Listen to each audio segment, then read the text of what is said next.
તો બેટા લાસ્ટ લેક્ચરમાં આત્મ પ્રેરકત્વનું સૂત્ર મેળવ્યું હતું આપણે મુન્નાલાલ લાસ્ટ લેક્ચરમાં આપણે મુન્નાલાલ સુધી જોયું હતું, બધાને યાદ છે. L બરાબર mu naught n square a into l, પાક્કું છે. 5/i એપ્સિલોન બરાબર માઇનસ l di/dt, આ બધા EMF ના ઇક્વેશન્સ છે. યાદ છે બધાને? આખે ના? યસ. તો ચલો આજે આગળ એમાં થોડું જોઈએ. હવે મેં તમને એક વસ્તુ કીધી હતી કે ભાઈ જે ઇન્ડક્ટર છે એમાં ઉર્જા આવે અને એ ઉર્જાને આપણે ચુંબકીય ઉર્જા કહીએ છીએ. શેમાં આવે? ઇન્ડક્ટરમાં. એટલે તમને એક કન્સેપ્ટ આપી દઉં છું, સમજજો. R જોયું તમે, પછી C જોયું ને પછી L જોયું. R માં તમે જે ઉર્જા જોવો છો એનું નામ છે ઉષ્મા ઉર્જા. C માં તમે જોવો છો જે ઉર્જા એનું નામ છે વિદ્યુત ઉર્જા. આનું સૂત્ર I2RT લખતા હતા, આનું સૂત્ર Q2/2C લખતા હતા. આમાં આવશે ચુંબકીય ઉર્જા.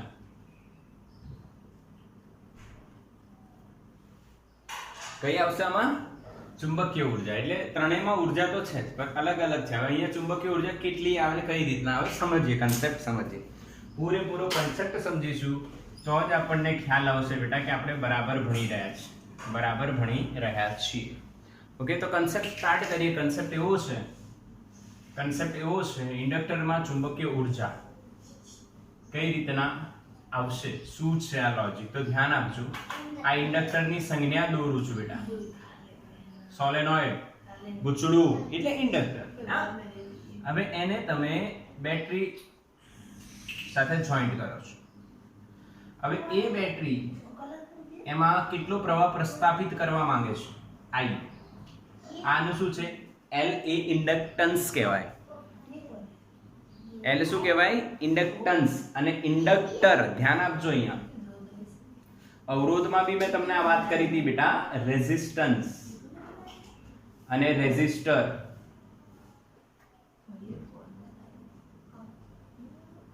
આ શું છે? ગુણધર્મ. આને આપણે શું કહીએ છીએ? ગુણધર્મ. અને આ શું છે? ડિવાઇસ. ડિવાઇસનું નામ. રેઝિસ્ટન્સ એ અવરોધ છે એટલે પ્રવાહના અવરોધકત્વ કહેવાય ને. રેઝિસ્ટન્સ એટલે અવરોધકત્વ, પ્રવાહના વહનનું વિરોધ કરે. ઓકે. અને રેઝિસ્ટર એટલે શું? ડિવાઇસ છે. જે ડિવાઇસ અવરોધ રેઝિસ્ટન્સ આપવાનું કામ કરે એ ડિવાઇસનું નામ છે અવરોધ. Okay, resistor. એ જ રીતના આપણે આ ચેપ્ટરમાં બી ભણ્યા છે ઇન્ડક્ટન્સ. હા, ઇન્ડક્ટન્સ એ ગુણધર્મ છે. જે ગુણધર્મ પ્રવાહના ફેરફારનો વિરોધ કરે. કોનો વિરોધ કરે? પ્રવાહના ફેરફારનો વિરોધ કરે એ ગુણધર્મ છે. અને ઇન્ડક્ટર, જે ડિવાઇસ આવું કામ કરે એ ડિવાઇસને ઇન્ડક્ટર કહેવાય. આની સંજ્ઞા આવી છે, આની સંજ્ઞા આવી છે. ક્લિયર? એ જ રીતના કેપેસિટર બી આવે બેટા. કેપેસિટરના ગુણધર્મને કેપેસિટન્સ કહેવાય. અને જે ડિવાઇસ કેપેસિટન્સ ધરાવે એને કેપેસિટર કહેવાય. ક્લિયર આ કન્સેપ્ટ? એક કોમન લોજિક મેં તમને આપ્યું, બોલો ખબર પડી કે નહીં? હા કે ના મેસેજ કરો બેટા. ખબર પડી ને? મસ્ત લોજિક છે, યુનિવર્સલ લોજિક છે. જો બધામાં એક જ જેવું છે. ટન્સ ટન્સ ટન્સ, ટર ટર ટર. હા, આ ગુણધર્મ છે જે એવું કામ કરે, જે વિદ્યુત ભારનો સંગ્રહ કરતું હોય. કેપેસિટન્સ જેટલું વધારે એટલો વધારે વિદ્યુત ભારનો સંગ્રહ થાય. એટલે આ ગુણધર્મ છે અને આ ડિવાઇસ છે. હવે અહીંયા ખાસ નોંધ કરવાનું છે, આ I નો વિરોધ કરે અને આ ભાઈ જે છે ને di/dt નો વિરોધ કરે. સમજ્યા મારી વાત? આ બી આપણે હમણાં સમજીશું છે. ત્રણેયમાં ઉર્જાઓનું સૂત્ર પણ આવશે. ત્રણેયમાં ઉર્જાનું સૂત્ર પણ આવશે, એ પણ આપણે જોઈશું. આ બેના તો જોયેલા છે, આનું અત્યારે બનાવીએ છીએ. ઓકે, ચલો તો સ્ટાર્ટ કરીએ, સમજીએ. ધ્યાન આપજો. આનો સ્ક્રીનશોટ લઈ લો, કામ લાગશે. નોટ કરજો બરાબર. અને એક ચાર્ટ જ બનાવજો નીટ જેઈ માટે. અત્યારે રહેવા દો, કદાચ આ નોટ કરવું હોય તો તમે સ્ક્રીનશોટ લઈ શકો છો, તમારી મરજી છે. બટ આખું નીટ જી માટે એક જ ચાર્ટ બનશે. એમાં આના બધા સૂત્રો વારાફરતી બધાના સૂત્રો આવતા જશે, બધા કન્સેપ્ટ આવે. એટલે આખું એક RLC આની સંજ્ઞા R છે, આની સંજ્ઞા L છે અને આની સંજ્ઞા C છે. ઓકે, ચલો તો અહીંયા સમજીએ કે ભાઈ ઇન્ડક્ટરમાં ચુંબકીય ઉર્જા કઈ રીતના સંગ્રહ પામતી હશે અથવા એ ઉર્જા આવે ક્યાંથી. ધ્યાન આપજો. અચ્છા, ઇન્ડક્ટરમાં શરૂઆતમાં પ્રવાહ કેટલો હોય? પ્રવાહ I 0 હોય અને આપણે I જેટલો પ્રવાહ પ્રસ્થાપિત કરવો છે.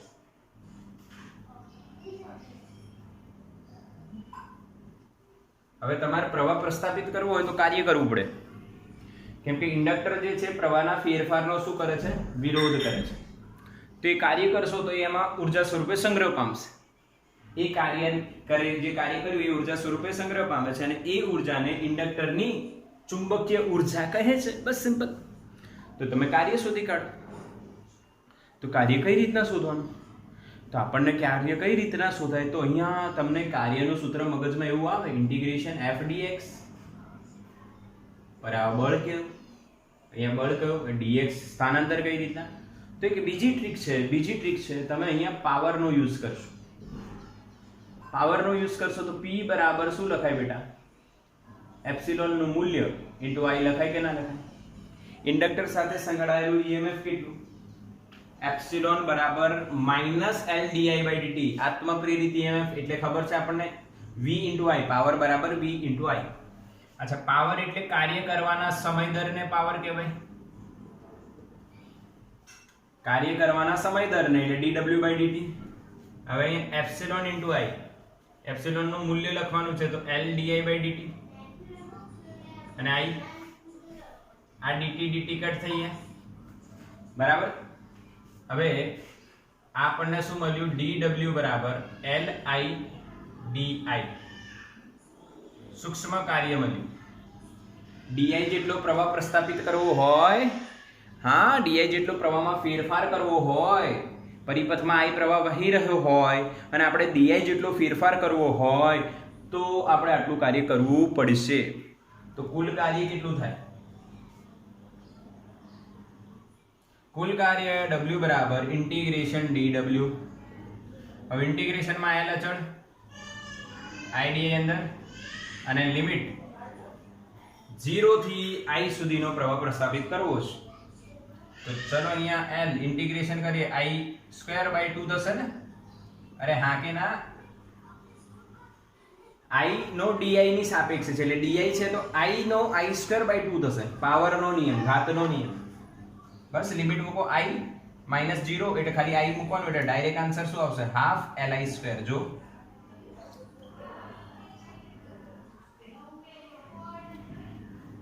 આને જ ઇન્ડક્ટરની ચુંબકીય ઉર્જા કહે છે, હાફ Li². બોલાવડ્યું? હા કે ના? બોલો બેટા ફટાફટ. હા કે ના?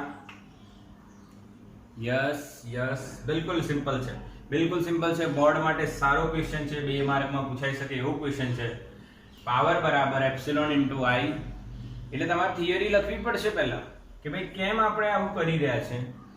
તો ઇન્ડક્ટરમાં શરૂઆતમાં પ્રવાહ શૂન્ય છે, આપણે એમાં I જેટલો પ્રવાહ પ્રસ્થાપિત કરવો હોય તો આપણે કાર્ય કરવું પડે અને એ કાર્યના કારણે પાવર આવે. તો પાવર કેટલો? એપ્સિલોન ઇન્ટુ I આવે. હવે એપ્સિલોન પાવરનું સૂત્ર dw/dt, એપ્સિલોનનું સૂત્ર L di/dt into I. Cut કરશો એટલે આ સૂક્ષ્મ કાર્ય મળી જશે.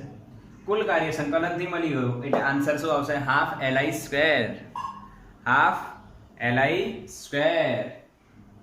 બરાબર છે? હા કે ના? હા કે ના? ક્લિયર? ઓકે, ચલો સિમ્પલ. હવે આ ઇક્વેશન ને તમે કમ્પેર કરશો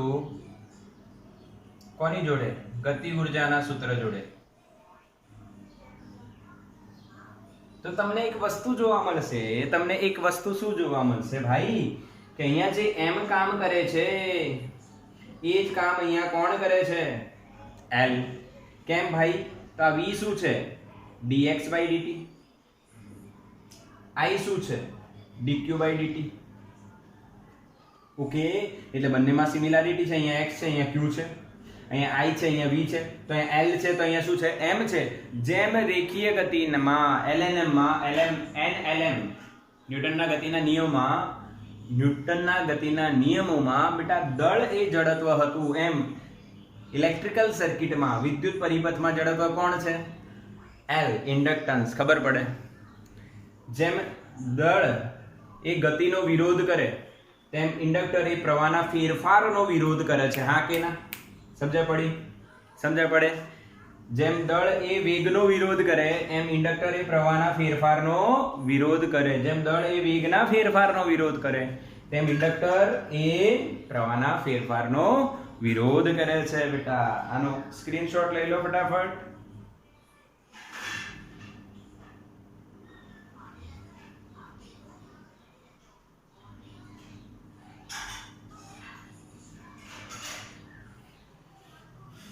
ચલો, ક્લિયર થઈ ગયું? ડન. ઓકે, તો સ્ક્રીનશોટ બી થઈ ગયું ને? યસ. ચલો હવે આગળ વધીએ.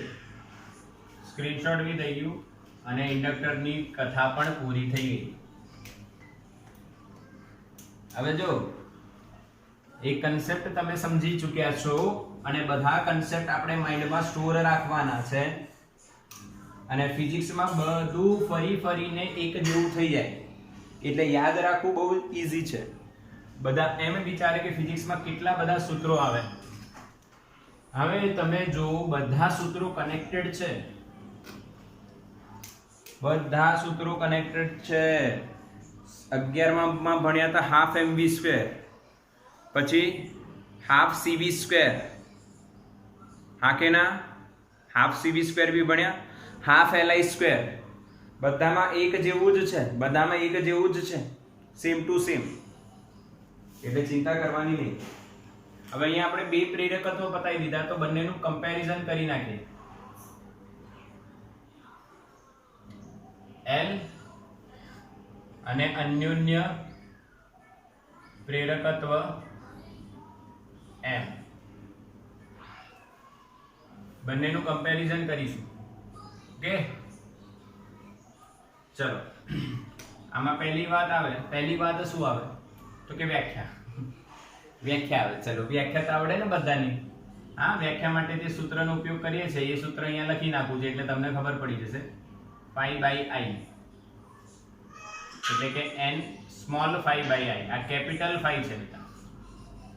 ઓકે, સિમિલરલી અહીંયા શું લખાય? m બરાબર અહીંયા બી phi/i સેમ, પણ અહીંયા 1 2 અથવા 2 1 લખવું પડે. 1 2 લખો તો 1/2 n1 phi1/i2. પાકો? હા કે ના?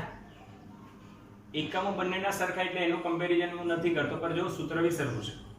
આમાં આત્મપ્રેરિત EMF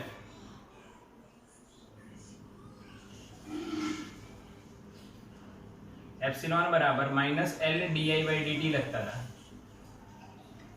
આમાં અન્યોન્ય પ્રેરિત EMF એપ્સિલોન બરાબર આમાં m di/dt લખાશે. હવે અહીંયા આપણે 1 કરીએ તો અહીંયા 1 2 અને અહીંયા 2 આવશે. અહીંયા 2 આવશે. યાદ છે ને? m બરાબર એપ્સિલોન અપોન i, m12 કરો તો 1/2.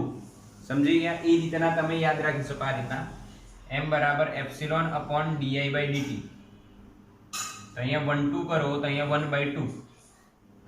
તો એ રીતના બી તમે યાદ રાખી શકો છો. ક્લિયર? અચ્છા, હવે આમાં સંજ્ઞા એટલે આમાં એક જ કોઇલ આવે, એક જ ગુચડું, જેમ કે આવી રીતે.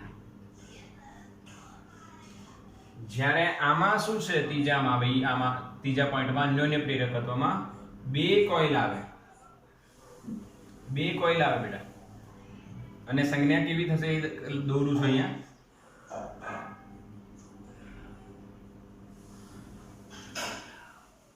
અને વચ્ચે બે લાઈન કરવામાં આવે.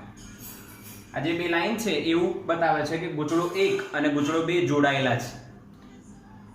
એટલે વાયર દ્વારા નથી જોડાયેલા, અન્યોન્ય પ્રેરકત્વ દ્વારા જોડાયેલા છે, ચુંબકીય ક્ષેત્ર દ્વારા જોડાયેલા છે. યાદ રાખજો, બે લાઈન શું દર્શાવે કે 1 આને કોઇલ 1 કહી દો અને આ કોઇલ 2 કહી દો. કોઇલ 1 અને કોઇલ 2 સંકળાયેલા છે અન્યોન્ય પ્રેરકત્વ દ્વારા. આને કપલિંગ બતાવે છે, કપલિંગ એટલે જોડાયેલા છે. ઓકે, ચોથી વસ્તુ, આ શેના પર આધાર રાખે, શેના પર આધાર રાખે? તો મેં શોર્ટકટ બતાવી દઉં. નો SMS. નો એટલે નંબર ઓફ ટર્ન્સ, S એટલે સાઇઝ, M એટલે મીડિયમ, માધ્યમની પ્રોપર્ટી, શેપ આકાર. ક્લિયર? જ્યારે અન્યોન્ય જે આધાર રાખે છે બેટા, અન્યોન્ય જે આધાર રાખે છે, ચોથો પોઈન્ટ એનું લખીશું. અન્યોન્ય જે આધાર રાખે છે, આમાં તો ખરું પર આ બી આવશે. Do not SMS. નો, આ તો એનું એ જ નંબર ઓફ ટર્ન્સ, આ સાઇઝ, આ મીડિયમ અને આ શેપ.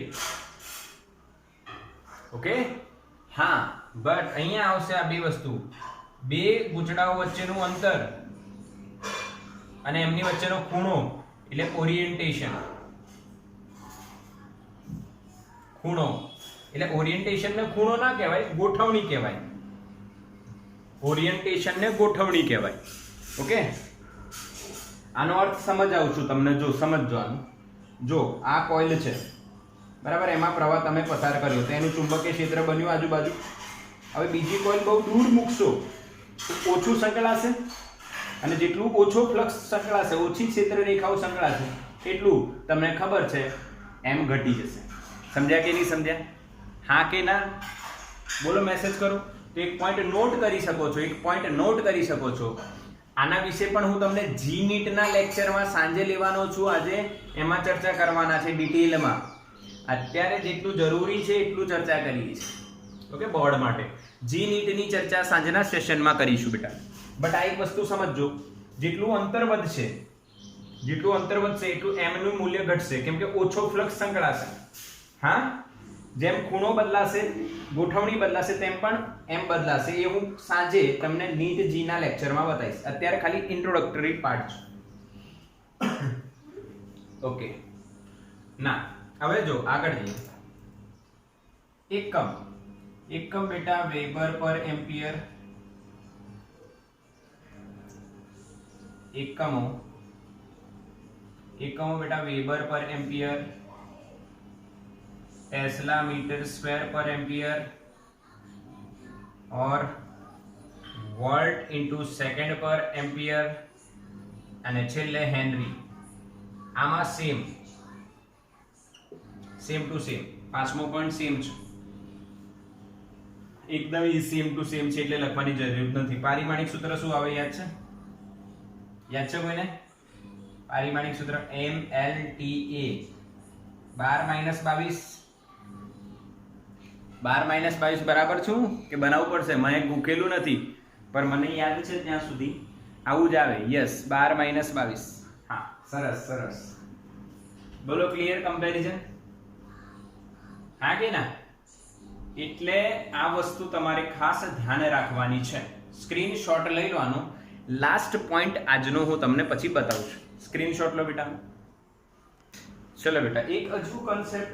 જો તમારું ઇન્ડક્ટર એકદમ પાકું થઈ ગયું, આત્મ અને અન્યોન્ય બંને પાકા થઈ ગયા બેટા, પર એક વસ્તુ હજુ બાકી છે. એક વસ્તુ, એક કન્સેપ્ટ તમને આપું.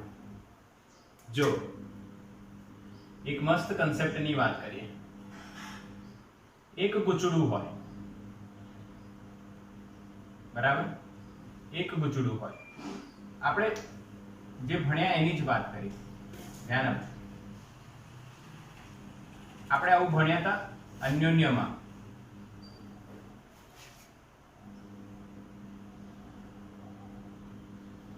ઓકે, બે ગુચડા હતા, આ S1 અને આ S2.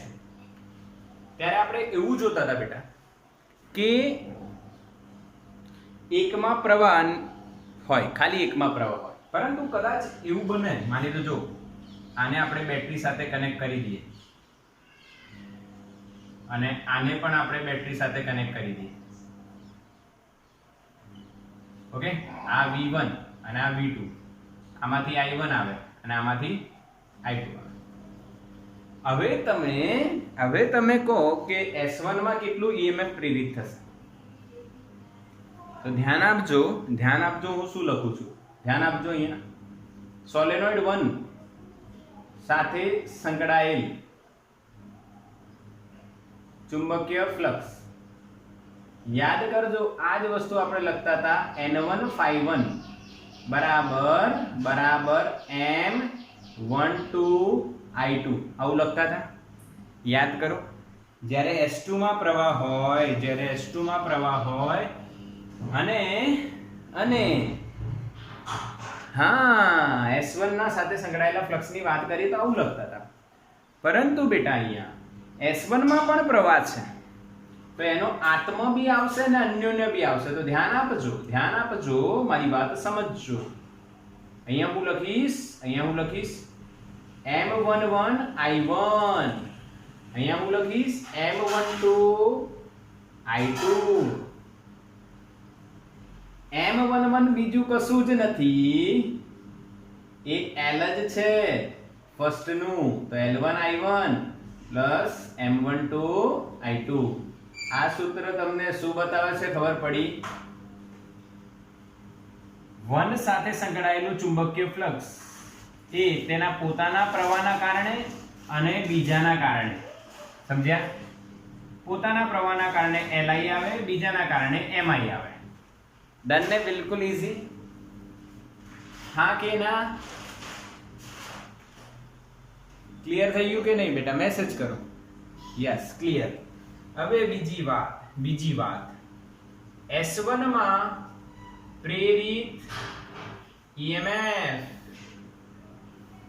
આ જ સૂત્રનું વિકલન કરી દો. યાદ છે ને? વિકલન કરતા N1 અચળ dϕ1/dt, M11 અચળ dI1/dt અને M12 અચળ dI2/dt. અને આગળ માઈનસ મલ્ટીપ્લાય કરવાનો તો જ EMF લખાશે ને. અહીંયા લખાશે ε1 બરાબર માઈનસ M11 ની જગ્યાએ હું L1 લખી દઉં તો ચાલશે ને?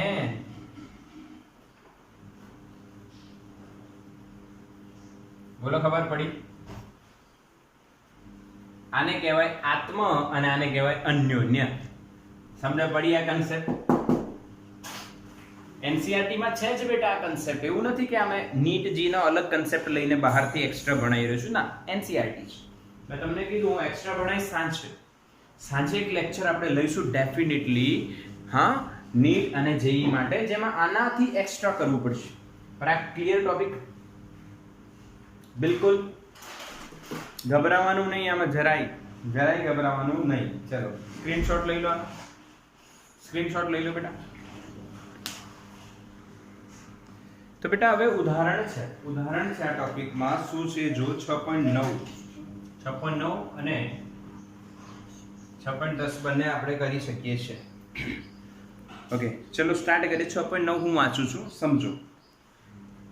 બે એક સમકેન્દ્રી ગુચડાઓ છે, કોઇલ છે.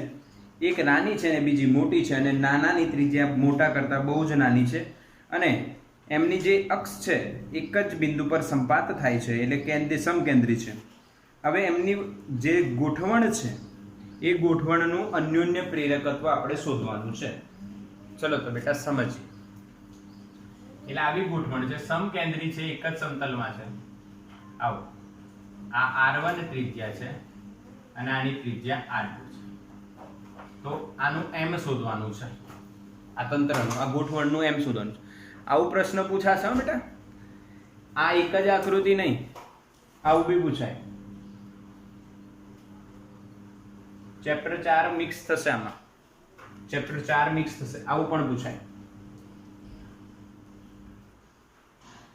બધામાં સેમ કન્સેપ્ટ, એક જ કન્સેપ્ટ બતાવીશ અને સમજી લો.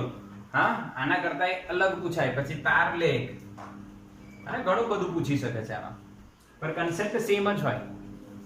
હા, કન્સેપ્ટ સેમ જ હશે બેટા. અન્યોન્ય અને આત્મ અને બધામાં તારનું લોજિક આવશે, એટલે મેં તાર દોર્યો અહીંયા. તારનો એલો અનંત લંબાઈ ને પરિમિત લંબાઈના તારની વાત આવશે, એ બધી વાત કરીશું.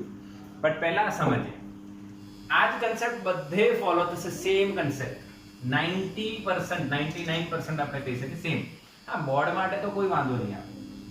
જો સોલ્યુશનમાં શું કરવાનું, જે આપણે થિયરીમાં કર્યું, ઘણા લોકો એમ વિચારે કે થિયરી થઈ ગઈ ને તો દાખલા બાકી છે. દાખલા બી થઈ ગયા હોય, ખાલી પ્રેક્ટિસ બાકી છે.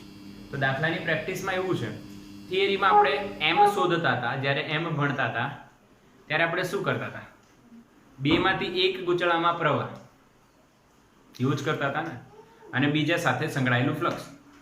તો આપણે કોઈ એકમાં પ્રવાહ પસાર કરીશું, તો હું મોટી જે રિંગ છે એમાં પ્રવાહ પસાર કરું છું I.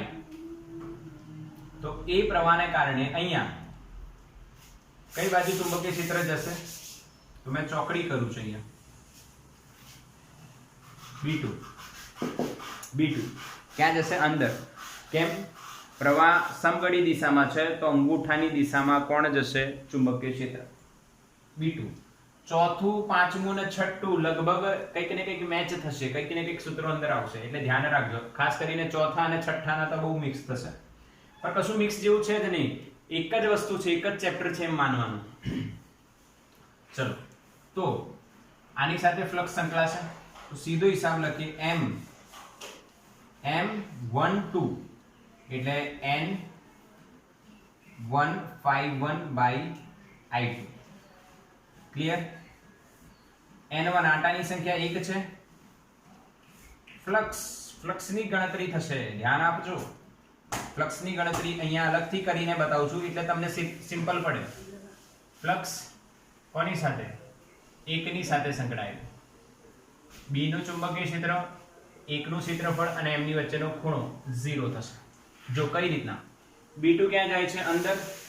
અને આ લૂપ બની, તો એ લૂપ નું સમતલ આ છે, તો એનું ક્ષેત્રફળ સદિશ કાં તો અંદર કાં તો બહાર.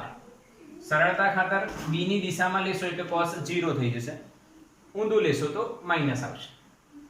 હવે B2 એટલે હા,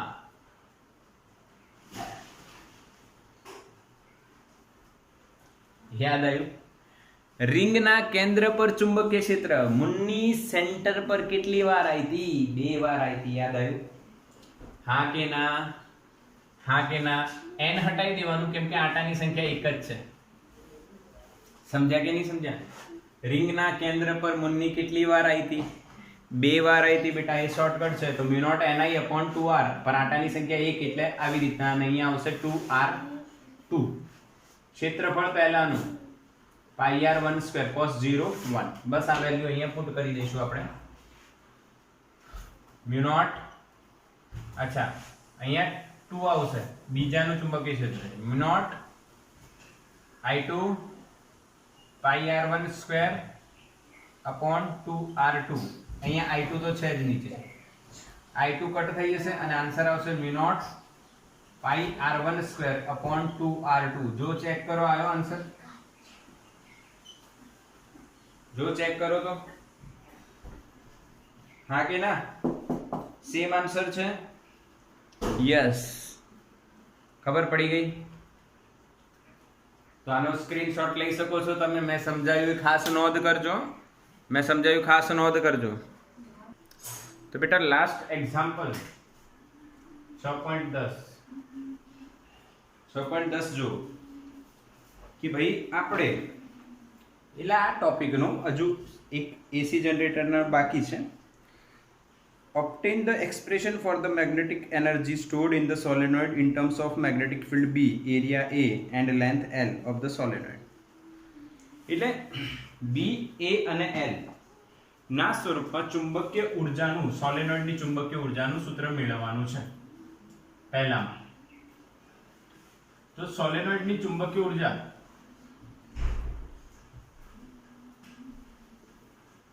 એટલે સોલેનોઇડ ઇન્ડક્ટર કહેવાય એક પ્રકારનો અને એની ચુંબકીય ઊર્જા આપણને ખબર છે U બરાબર હાફ Li². પર એ ચુંબકીય ઊર્જા B, A અને L ના સ્વરૂપમાં લાવવાની છે. સોલેનોઇડ જે હોય બેટા આવું હોય, એનું ચુંબકીય ક્ષેત્ર હોય B, એનું આડછેદનું ક્ષેત્રફળ હોય A અને એની લંબાઈ હોય બેટા L. એના સ્વરૂપમાં લાવવાનું છે. તે કઈ રીતના આવશે? કઈ રીતના આવશે? હિસાબ એવો રહેશે બેટા, હાફ L, યા તો તમે L ની જગ્યાએ મુન્નાલાલ મૂકી દો, હા કે ના? L ની જગ્યાએ શું મૂકી દો? મુન્નાલાલ. યાદ કરો, μ0 n² A into L. અને I ને હટાવવું હોય, B લાવવું હોય તો મુન્ની, એટલે આપણે બે સૂત્રોનો ઉપયોગ કરીશું બેટા. એક L બરાબર મુન્નાલાલ અને B બરાબર મુન્ની. આ બે નો ઉપયોગ કરીશું આમાં. તો મેં L ની જગ્યાએ મુન્નાલાલ લખી દીધું, I ની જગ્યાએ શું લખીશ? B/μ0 n અને એનો સ્ક્વેર છે એટલે બધાનો સ્ક્વેર થઈ જશે. હવે જે કટ થાય એ કટ કરી દો. n² ગયો, સિમ્પલ. એક મ્યુ ગયો, બસ બાકીનું બચી ગયું half B² A into L અને છેદમાં μ0. એક μ0 રહ્યું ને, સમજ્યા? યસ સર નો? બિલકુલ ક્લિયર. યસ. પાર્ટ બી જોવાનો. પાર્ટ બી જુઓ. How does this magnetic energy compare with the electrostatic energy stored in the capacitor? એટલે કેપેસિટર સાથે કઈ રીતના આનો કમ્પેરિઝન થશે? તો હું તમને અહીંયા એક વસ્તુ કહું, એકમ કદ દીઠ ચુંબકીય ઊર્જા લઈ લો, તમે શોધી કાઢો. તો U સ્મોલ લખાશે, અહીંયા B લખી દો. B ચુંબકીય ઊર્જા માટે B, UB અપોન કદ. હવે જો આપણે સોલેનોઇડની આકૃતિ ફરી જોઈ લઈએ એકવાર યોગ્ય રીતના. આડછેદનું ક્ષેત્રફળ A છે અને લંબાઈ L છે. તેનું કદ કેટલું થશે? A into L. તો અહીંયા સૂત્ર આવશે half B² A into L upon μ0 upon A into L. કદ કેટલું થશે સોલેનોઇડનું? A into L. A into L cut થઈ ગયું. અહીંયા આપણને એકમ કદ દીઠ ચુંબકીય ઊર્જા મળશે હાફ B² upon μ0.